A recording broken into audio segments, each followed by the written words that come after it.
Like Evan said, I picked Truman Capote as an influence, not just because he's fabulous, but also because he writes a lot about the South, and I like the South. Right. The story that I was working with for my piece was called The Grass Harp. It's a short story that Capote wrote in his younger years and is set in Alabama. It's got a young kind of child narrator who goes to live with his distant cousins, and one's a little like got a few screws loose, and the other is kind of like the matriarchal iron-fisted type. And so this is just an excerpt from that, where the sister that he's closest to, who's a little strange, her companion and the young narrator have run away to a treehouse, as we all like to do. Mm-hmm.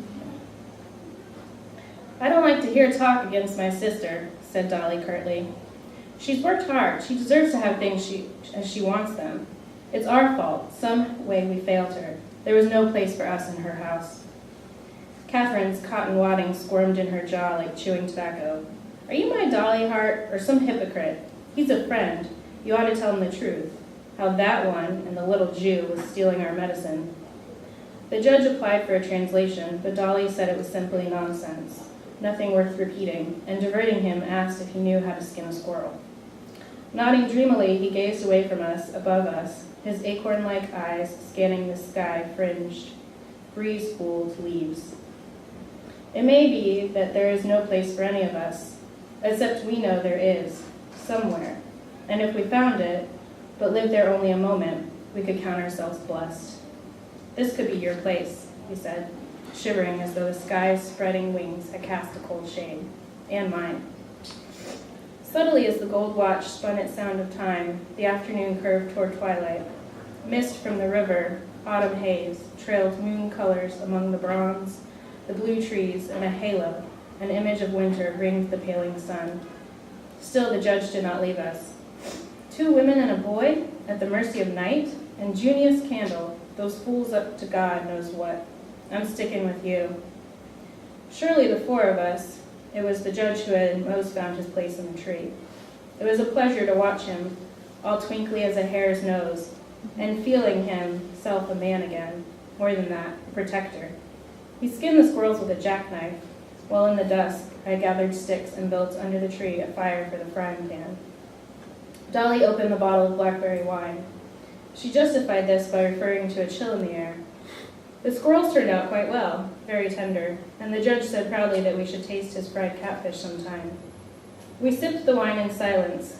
A smell of leaves and smoke carrying from the cooling fire called up thoughts of other autumns, and we sighed, heard, like the sea roar, singings in the field of grass. A candle flickered in a mason jar, and gypsy moss, balanced, flowing out about the flame, seemed to pilot its scarf of yellow among the black branches. There was, just then, not a footfall, but a nebulous sense of intrusion. It might have been nothing more than the moon coming out, except that there was no moon, nor stars. It was dark as the blackberry wine. "I think there was something down there," said Dolly, expressing what we all felt. The judge lifted the candle. Nightcrawler slithered away from its lurching light. A snowy owl flew between the trees. "Who goes there?" he challenged with the conviction of a soldier. "Answer up! Who goes there?" "Me, Riley Henderson." It was indeed. He separated from the shadows, and his upraised, screaming face looked warped, wicked in the candlelight. "Just thought I'd see how you were getting on. Hope you're not sore at me.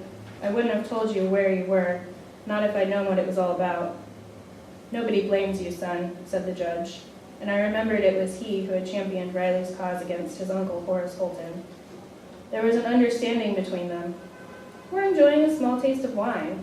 I'm sure Miss Dolly would be pleased to have you join us." Catherine complained there was no room. Another ounce and those old boards would give. Still we scrunched together to make a place for Riley, who had no sooner squeezed into it than Catherine grabbed a fistful of his hair. "That's for today, with you pointing your gun at us like I told you not to. And this," she said, yanking again, and speaking distinctively enough to be understood, "pays you back for setting the sheriff on us." It seemed to me that Catherine was impatient, but Riley grunted good-naturedly and said she might have better cause to be pulling somebody's hair before the night was over. For there was, he told us, excited feelings in the town, crowds like Saturday night. The Reverend and Mrs. Buster especially were brewing trouble. Mrs. Buster was sitting on her front porch, showing callers the bump on her head. Sheriff Kendall, he said, had persuaded Verena to authorize a warrant for our arrest on the grounds that we had stolen property belonging to her. And the judge, said Riley, his manner grave, perplexed. They've even got an idea they're going to arrest you. Disturbing the peace and obstructing justice, that's what I heard. Maybe I shouldn't tell you this, but outside the bank I ran into one of your boys, Todd. I asked him what he was going to do about it, about them arresting you. I mean, he said nothing. Said they'd probably been expecting something of the kind, that you brought it on yourself. Leaning in, the judge snuffed out the candle. It was though an expression was occurring in his face which he did not want us to see. In the dark, one of us was crying. After a moment, we knew that it was Dolly, and the sound of her tears set off the silent explosions of love that, running the full circle round, bound us to each other. And then I luckily get to follow that with something of my own. All right, this is called The Fort. Right. No one knew who built the fort. Ivy was the first one to bring us there, hands intertwined like uncoiled ropes, as the tops of our heads brushed underneath curtains of Spanish moss. We followed her one by one along the banks of the levee, feet scraping mud and leaves as we lost sight of the river, our one true north, for an outcropping of old oaks on the far side of town. It was early fall, Indian summer in full bloom, and the heat clung to the backs of our necks, rebuffing even the gentlest of breezes.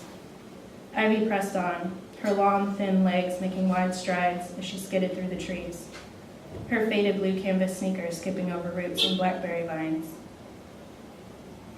Ivy had come to us, my sister Cecilia and I, the summer before last, from Chicago after her mother had died, and her father took up a teaching position at the university. She was a latchkey kid most of the time when he was working, and the cool, dark rooms of her house on Leontine Street were a welcome respite from the oppressive heat. Ivy kept her mother's ashes in an old tin crayon box, along with a thin gold necklace of hers and a silver dollar.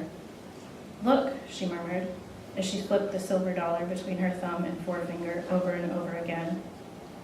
We nodded solemnly then, watching the sheets of Ivy's dark hair fall like a curtain, obscuring her small, thin face, her eyes and ours drawn to the movement of the silver dollar, feeling our hearts swell with the weight of her secrets.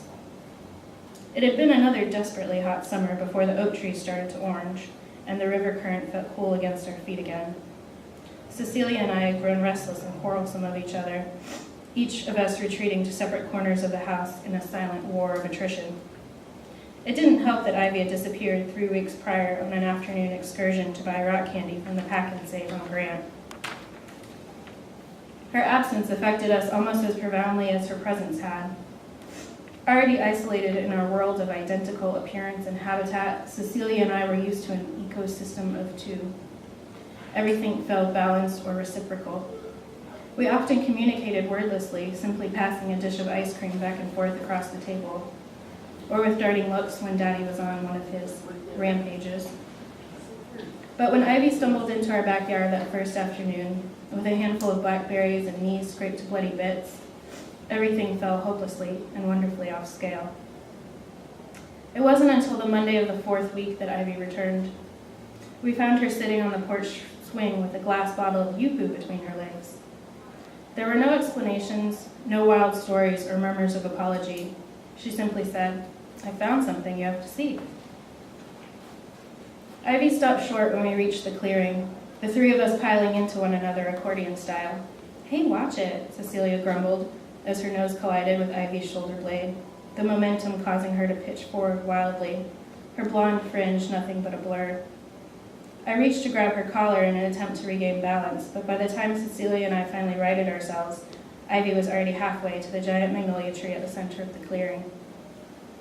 The tree itself was massive in scope, bigger than any of the trees in the garden district, which were over 200 years old, Daddy had said. "They's gonna outlive you, me, and the rest of civilization," he mused, his teeth biting down hard on the lip of a beer bottle. "Those trees have seen more than any history book can tell you." As we approached, the fort came clearly into view. It was rudimentary in function, but meticulously constructed, spanning the width of 2 large branches that jutted from either end of the magnolia's trunk. A series of planks scattered vertically on various branches provided a cluster of rooms that reminded me of the crow's nest of a pirate ship. An old sheet hung from the window facing us. Its pattern of miniature daisies had faded to almost shadows.